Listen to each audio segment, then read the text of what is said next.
One of my first customers was a village character named Nick. Nick painted when he did anything. His canvases were very small and looked as if they had been concentrated, compressed, misshapen by a tremendous pressure.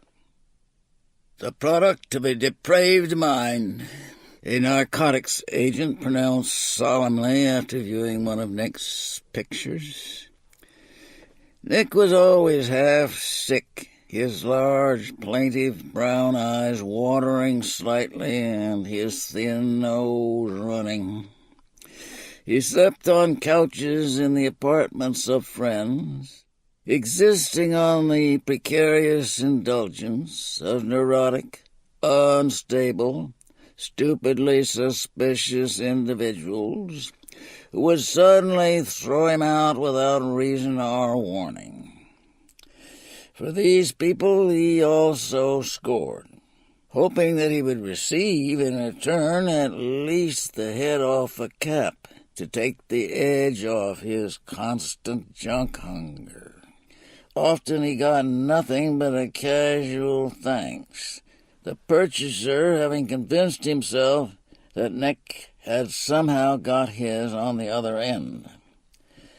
As a result, Nick began stealing a small amount from each cap, loosening up the junk so that it filled the cap. There was not much left of Nick. His constant, unsatisfied hunger had burned out all other concerns.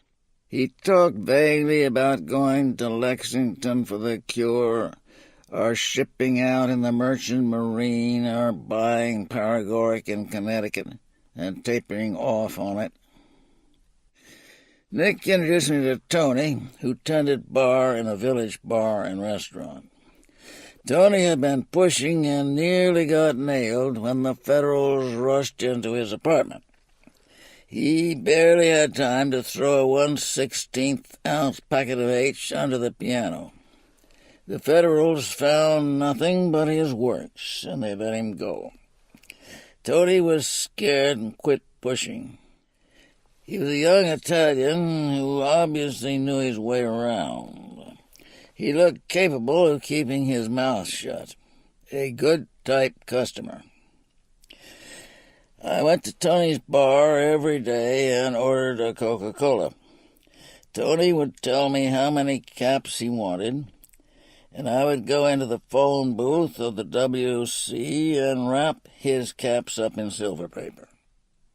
When I got back to my Coke, the money for the caps was there on the bar like change. I dropped the caps into an ashtray on the bar, and Tony emptied the ashtray under the bar, taking out his caps. This bar where Tony worked was a small place down several steps from street level. There was only one door. I always felt trapped when I went in there. The place gave me such a feeling of depression and danger that I could hardly bring myself to go through the door. After taking care of Tony and Ray, I generally met Nick in a cafeteria on 6th Avenue.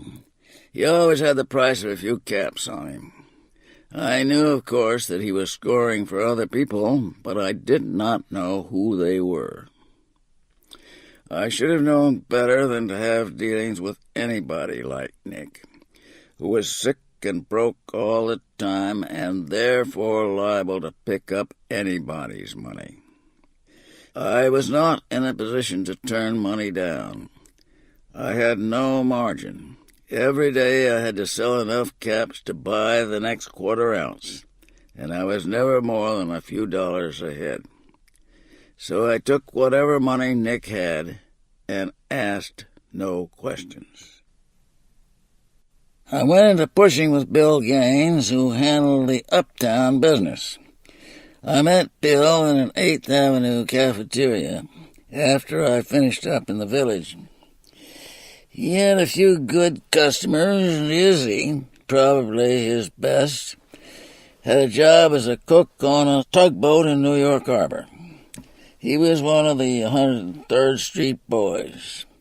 Izzy had done time for pushing, was known as a thoroughly right guy, and he had a steady source of income.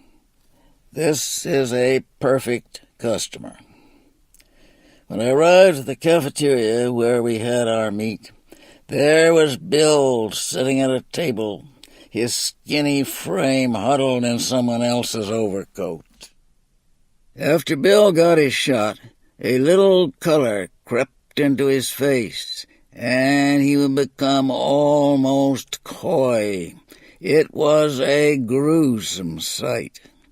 I remember once he told me how he'd been propositioned by a queer who offered him $20. Bill declined, saying, I don't think you would be very well satisfied. Bill twitched his fleshless hips. You should see me in the nude, he said. I'm really cute. One of Bill's most distasteful conversation routines consisted of detailed bulletins on the state of his bowels. Sometimes it gets so I have to reach my fingers in and pull it out. Hard as porcelain, you understand. The pain is terrible. Listen, I said, this connection keeps giving us a short count. I only got 80 caps out of the last batch after it was cut. Well, you can't expect too much. If I could go to a hospital and get a good enema, but they won't do a thing for you unless you check into the hospital. And, of course, I can't do that. They keep you at least 24 hours. I told them, you're supposed to be a hospital. I'm in pain, and I need treatment. Why can't you just call an attendant and... There was no stopping him.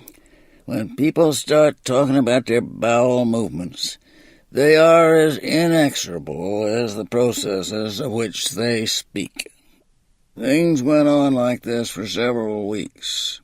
One by one, Nick's contacts located me. They were tired of scoring through Nick and having him steal the head off their caps. What a crew, moochers, fags, four-flushers, stool pigeons, bums, unwilling to work, unable to steal, always short of money, always whining for credit. In the whole lot, there was not one who wouldn't wilt and spill as soon as someone belted him in the mouth and said, "Where'd you get it?" The worst of the lot was Gene Dooley, a scrawny little Irishman with a manner between fag and pimp. Gene was informer to the bone. He probably pulled out dirty lists of people. His hands were always dirty, and read them off to the law. You could see him bustling into Black and Tan headquarters during the Irish trouble, in a dirty gray toga turning in Christians, giving information to the Gestapo, the GPU, sitting in a cafeteria talking to a narcotics agent. Always the same thin, ratty face, shabby, out-of-date clothes, whiny, penetrating voice. The most unbearable thing about Gene was his voice. It went all through you. This voice was my first knowledge of his existence. Nick had just arrived at my apartment with some score money when I was called to the hall phone by the buzzer. "I'm Gene Dooley," said the voice. "I'm waiting for Nick, and I've been waiting a long time." His voice went up on long time to a shrill, grating whine. I said, "Well, he's here now, and I expect you will see him directly," and hung up. Next day, Dooley called me again.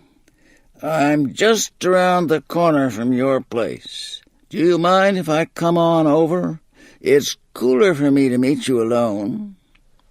He hung up before I could say anything, and 10 minutes later he was standing in the door. When one personality meets another for the first time, there is a period of mutual examination on the intuitive level of empathy and identification. But it was impossible to relate oneself to Dooley in any way. He was simply the focal point for a hostile, intrusive force. You could feel him walk right into your psyche and look around to see if anything was there he could make use of. I stepped back a little from the door to avoid contact with him. He squeezed himself into the room and immediately sat down on the couch and lit a cigarette. "It's better to meet alone like this." His smile was ambiguously sexual. Nick is a very uncool guy. He stood up and handed me $4. "Do you mind if I take off here?" he asked, pulling off his coat. I had never heard anyone else use this expression. For an insane moment I thought he was making advances. He dropped his coat on the couch and rolled up his sleeve. I brought him 2 caps and a glass of water. He had his own works for which I was grateful. "Let me tell you something," he said. "You're making a big mistake to trust Nick. A few nights ago I was in Thompson's cafeteria and I ran into Rogers, the agent. He told me, 'I know Nick is scoring for all you goddamn junkies here in the village. You're getting good stuff, too, between 16 and 20%. Well, you can tell Nick this. We can take him any time we want. And when we do catch up to him, he's going to work with us. He opened up for me once. He'll do it again. We're going to find out where this stuff is coming from.'" Dooley looked at me and sucked on his cigarette.